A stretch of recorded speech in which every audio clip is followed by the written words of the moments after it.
नमस्कार दोस्तों, राधे राधे, जय श्री कृष्णा, जय सिया राम, जय माता दी, राम राम साहब। कैसे हैं आप सब? उम्मीद है स्वस्थ होंगे, मस्त होंगे। दोस्तों, आप देख रहे हैं एग्जाम पार अब की बार, जो कि विनोद आर्यस एकेडमी भी है, और मैं हूं विनोद फौजदार, आपका स्वागत करता हूं इस चैनल पर। दोस्तों, हम पढ़ रहे हैं राजस्थान का इतिहास, और राजस्थान के इतिहास के अंतर्गत आज जो टॉपिक हमने चुना है वो टॉपिक है राजस्थान के प्रमुख जनपद। राजस्थान में कौन कौन से वैदिक सभ्यता के दौरान, वैदिक काल के अंदर कौन कौन से शब्द वो रहे थे, जनपद थे राजस्थान के अंदर। महाजनपद काल में कौन कौन से जनपद थे, और इससे पूर्व भी, यानी कि ईसा पूर्व भी, 3 ईसा पूर्व या 2 ईसा पूर्व, 200 ईसा पूर्व या 300 ईसा पूर्व जो है, कौन कौन से जनपद थे। आज हम उन जनपदों के बारे में जानेंगे। राजस्थान के प्राचीन नाम अक्सर करके पूछे जाते हैं। इस ये क्षेत्र जो है, प्राचीन नाम क्या था, इस क्षेत्र का प्राचीन नाम क्या था, मिलान करो मैच के, इसके अंदर ये तरह के क्वेश्चंस आते हैं। प्राचीन नामों को वर्तमान नामों से मिला के पूछा जाता है। तो आज हम इसके टॉपिक बारे में जानेंगे। ज़्यादा बड़ा टॉपिक नहीं है, छोटा सा टॉपिक है, 15-20 मिनट का टॉपिक है। तो आइए देखते हैं हम। लेकिन इससे पहले मैं आपसे एक निवेदन कर दूं, जिन लोगों ने अभी तक हमारे चैनल को सब्सक्राइब नहीं किया है वो लोग सब्सक्राइब कर लें, वीडियोस को लाइक और शेयर भी किया करें। आइए स्टार्ट करते हैं आज हमारा टॉपिक, राजस्थान के प्रमुख जनपद। तो दोस्तों, राजस्थान के प्रमुख जनपदों की बात करें तो राजस्थान में जनपद शासन व्यवस्था का नवीन शासन व्यवस्था का प्राचीन काल से ही प्रचलित रहा है। शासन व्यवस्था प्राचीन काल से ही जनपदों के रूप में प्रचलित रही है। राजस्थान के कुछ क्षेत्र जनपद व्यवस्था में शामिल थे। वैदिक सभ्यता का विकास क्रम राजस्थान में अनेक जनपदों में हुआ है, जनपदों में उदय हुआ था। कालांतर में राजस्थान में जनपद महाजनपदों में बदल गए थे।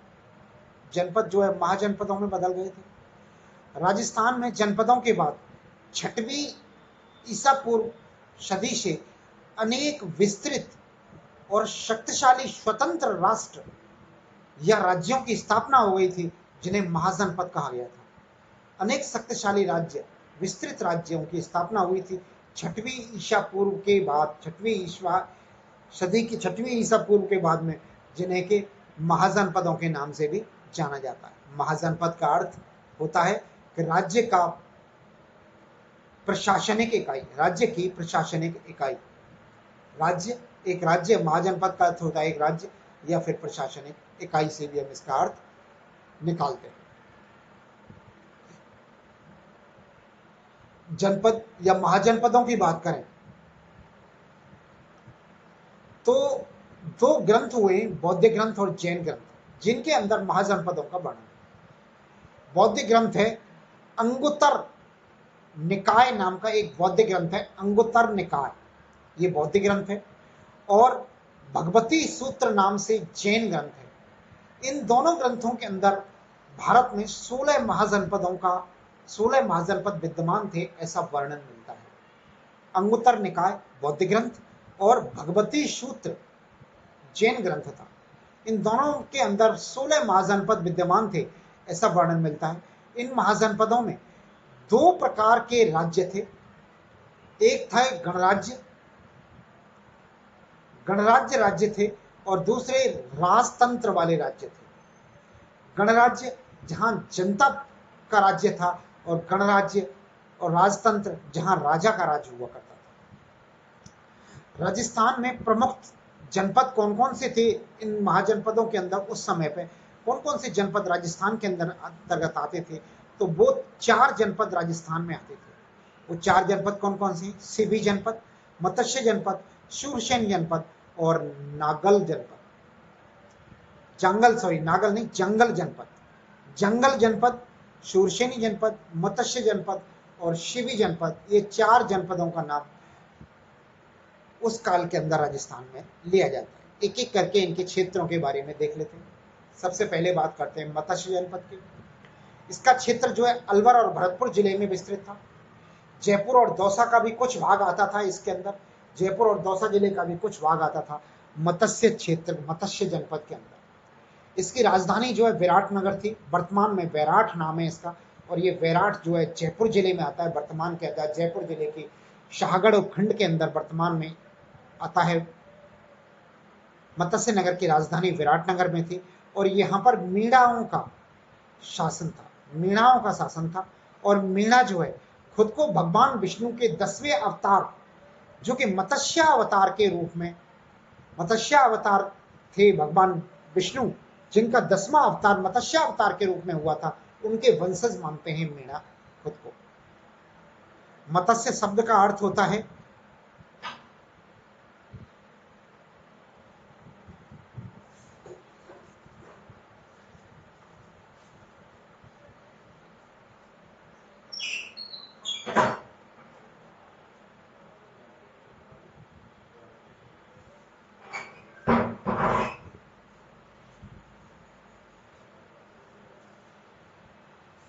यस,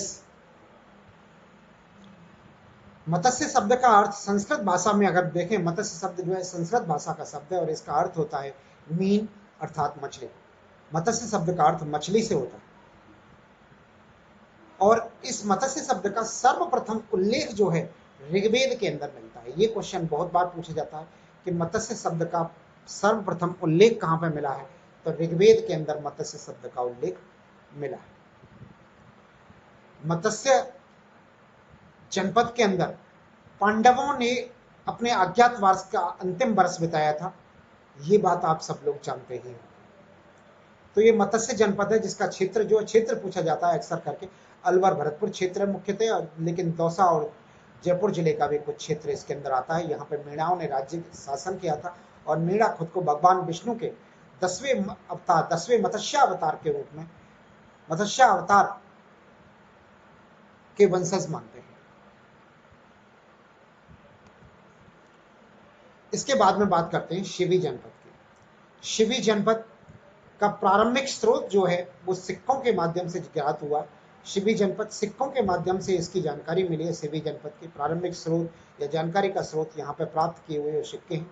इसके क्षेत्र की बात करें तो मेवाड़ क्षेत्र है, जिसे मेदपाद या प्रागवाट क्षेत्र के नाम से जाना जाता है, या शिवी जनपद के नाम से भी जाना गया है। इस क्षेत्र की राजधानी माध्यमिका थी, जो कि वर्तमान में नगरी नाम से जानते हैं, चित्तौड़गढ़ जिले के अंदर आती है। ये इसकी राजधानी थी। और यहाँ से जो सिक्के प्राप्त हुए हैं, उन सिक्कों पर एक तरफ जो है शिवी जनपद लिखा हुआ था और दूसरी तरफ माध्यमिका लिखा हुआ था। जो सिक्के प्राप्त हुए हैं यहाँ पर सिक्कों के एक सिरे पर एक तरफ शिवी जनपद लिखा हुआ है, दूसरी तरफ माध्यमिका लिखा हुआ है। इससे कि अंदाजा लगाया जा सकता है माध्यमिका जो है इसकी राजधानी रही होगी, और शिवी जनपद जो है यहाँ पर एक जनपद था। ये सिक्कों के माध्यम से इस क्षेत्र की जानकारी लगी। इसके बाद बात करते हैं जंगल जनपद की। तो जंगल प्रदेश या जंगल जनपद जो है, इसकी राजधानी अहि छत्रपुर थी, जो कि वर्तमान में नागौर जिले के अंदर आती है। राजधानी अहि छत्रपुर, जंगल प्रदेश की राजधानी नागौर जिले में आती है वर्तमान के अंदर। इसके क्षेत्र की बात करें तो बीकानेर, जोधपुर और नागौर तक इसका क्षेत्र फैला था। बीकानेर, नागौर इसका मुख्य क्षेत्र था, लेकिन जोधपुर का हिस्सा भी इस जंगल प्रदेश के अंदर आता था। बीकानेर के नरेश, बीकानेर के शासक स्वयं को जंगलधर कहते थे, जंगलधर बादशाह के नाम से कहते पुकारते थे, खुद को जंगलधर कहलाते थे। और इनके जो वो अवशेष मिले वहां पर जंगलधर बादशाह के नाम से कई प्राचीन अवशेष प्राप्त हुए। बीकानेर राज्य का राज्य चिन्ह भी जय जंगलधर बादशाह, जय जंगलधर बादशाह शब्द उत्कीर्ण मिला है इसके अंदर बीकानेर के राज्य चिन्ह पर, जय जंगलधर बादशाह।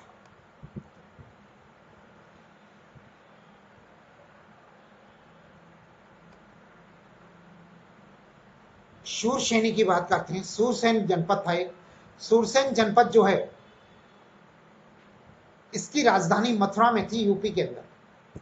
शूरसेन जनपद की राजधानी मथुरा में थी। यदुवंश के शासकों का यहाँ पर शासन था, यदुवंश का शासक था। और भगवान श्री कृष्ण का संबंध भी इसी जनपद से है। भगवान श्री कृष्ण जो है शूरसेन जनपद में पैदा हुए थे, मथुरा के अंदर पैदा हुए थे। और इसका जो क्षेत्र आता है शूरसेन क्षेत्र का, राजस्थान के अंदर बात करें तो शूरसेन जनपद जो है राजस्थान में भरतपुर, धौलपुर, करौली जिलों का क्षेत्र आता है। इसके अलावा सवाई माधोपुर का भी थोड़ा सा क्षेत्र जो है शूरसेन जनपद के अंतर्गत आता था। तो ये राजस्थान के 4 जनपद थे जिनके बारे में हम डिस्कस कर चुके हैं। पहला जनपद मत्स्य जनपद, दूसरा शिवी जनपद जो कि मेवाड़ क्षेत्र में था, तीसरा शूरसेन जनपद जो कि भरतपुर, धौलपुर, अलवर, भरतपुर, धौलपुर, करौली के अंदर है, और जंगल जनपद जो कि बीकानेर, नागौर और जोधपुर के अंदर फैला हुआ है। जंगलधर प्रदेश कहते हैं इसको। इसके अलावा हम जब 300 ईसा पूर्व जाते हैं, 300 ईसा पूर्व या 300 ईसा पूर्व की बात करते हैं तो भारत पर सिकंदर का आक्रमण हुआ था। भारत पर यूनानी योद्धा सिकंदर का आक्रमण हुआ था। उस आक्रमण के पश्चात भी राजस्थान के अंदर कुछ जनपद बने थे। उन जनपदों के बारे में भी थोड़ा सा जानकारी लेते हैं। सिकंदर के अभियान से आहत अपनी स्वतंत्रता को सुरक्षित रखने के लिए उत्सुक दक्षिण पंजाब की मालव, शिव, अर्जुनायत जातियां, मालव जाति, शिव जाति और अर्जुनायत जाति के लोग जो हैं अपने साहस और शौर्य के लिए बहुत प्रसिद्ध थे। ये लोग जो है सिकंदर के आक्रमण से आहत थे और खुद को स्वतंत्र रखना चाहते थे। इसलिए वहां से जो दक्षिणी पंजाब से ये लोग जो हैं विस्थापित हो गए। उस समय पर पंजाब जो है पाकिस्तान के पंजाब, सिंध नदी के आर पार पंजाबी था।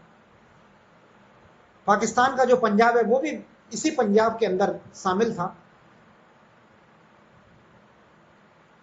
तो यहाँ के लोग जो है सिकंदर के आक्रमण से परेशान थे और जो मालव जाति है, शिव जाति है, अर्जुनायत जाति है, ये काफी वीर जाति थी और काफी योद्धन प्रवृत्ति के लोग थे। ये राजस्थान के विभिन्न क्षेत्रों में आके अपनी सुविधा के अनुसार जगह जगह आके बस गए थे। इनमें भरतपुर का राजन्य और मत्स्य जनपद, भरतपुर का राजन्य और मत्स्य जनपद, नगरी का शिव जनपद और अलवर का शाल्व जनपद प्रमुख हैं जहां पे आके ये बसे थे। यानी कि भरतपुर के राजन्य जनपद के अंदर और मत्स्य जनपद के अंदर, नगरी के शिव जनपद के अंदर और अलवर के शाल्व जनपद के अंदर ये जातियां आके बस गई थी और इन जातियों के नाम से फिर इस क्षेत्र को जाना जाने लगा था। इसके अतिरिक्त 300 ईसा पूर्व से लेकर 300 ईस्वी के मध्य तक मालव, अर्जुनायत और यौधेय की प्रभुता का काल राजस्थान में मिलता है। मालवों की शक्ति का केंद्र जयपुर के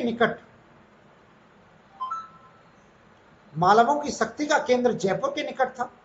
कालांतर में ये जो है अजमेर, टोंक तथा मेवाड़ क्षेत्र तक फैल गए थे। भरतपुर, अलवर प्रांत में अर्जुनायत अपनी विजयों के लिए प्रसिद्ध थे। भरतपुर और अलवर प्रांत में जो है अर्जुनायत जाति के लोग आके रहे थे, जबकि मालव जो है पहले जयपुर में, बाद में जयपुर से लेकर टोंक और अजमेर तक फैल गए थे। अजमेर और मेवाड़ तक फैल गए थे। मुख्य केंद्र इनका टोंक या जयपुर के आसपास का क्षेत्र था।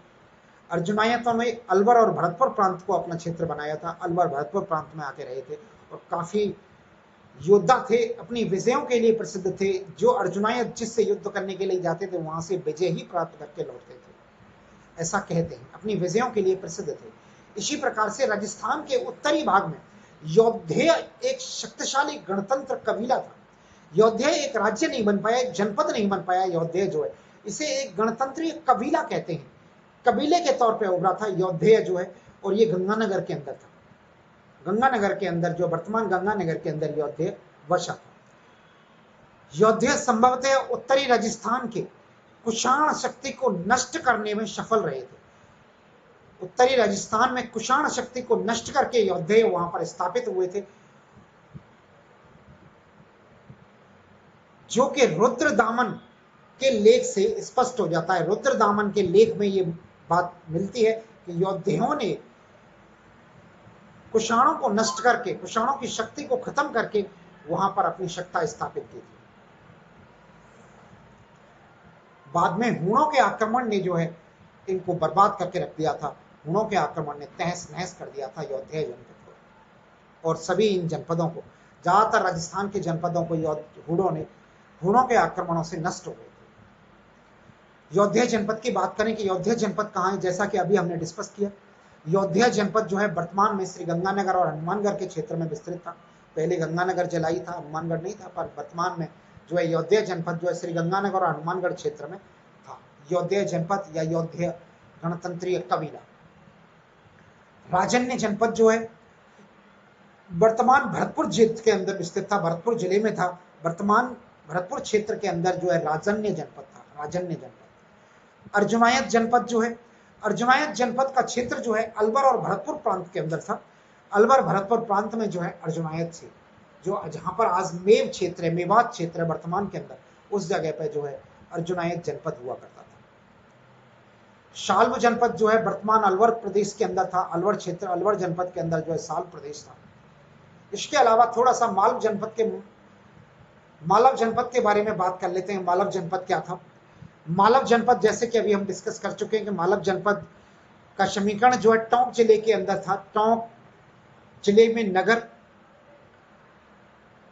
बक्काकोटन नगर से किया जाता है।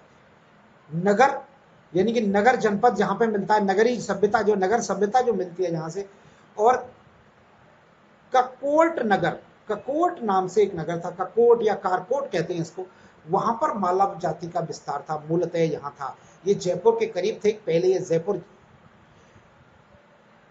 जनपद के अंदर या जयपुर आमेर राज्य के अंदर आते थे। जो है मालवों में श्री सोम नाम का राजा हुआ था, मालवों में श्री सोम नाम का राजा हुआ था, जिसने 225 ईस्वी में अपने शत्रुओं को परास्त करने के उपलक्ष्य में एक षष्ठी यज्ञ का आयोजन किया था। सोम ने एक षष्ठी यज्ञ का आयोजन किया था, और ऐसा प्रतीत होता है कि समुद्रगुप्त के काल तक ये स्वतंत्र बने रहे थे। जो मालव थे समुद्रगुप्त के काल तक जो है स्वतंत्र बने रहे थे, स्वतंत्र राज्य था इनका।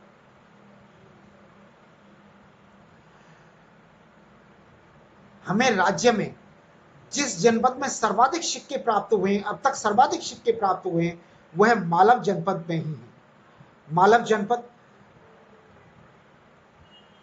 के सिक्के रेड और नगर दोनों ही टोंक जिले के अंदर हैं। ये प्राचीन सभ्यताएं हैं।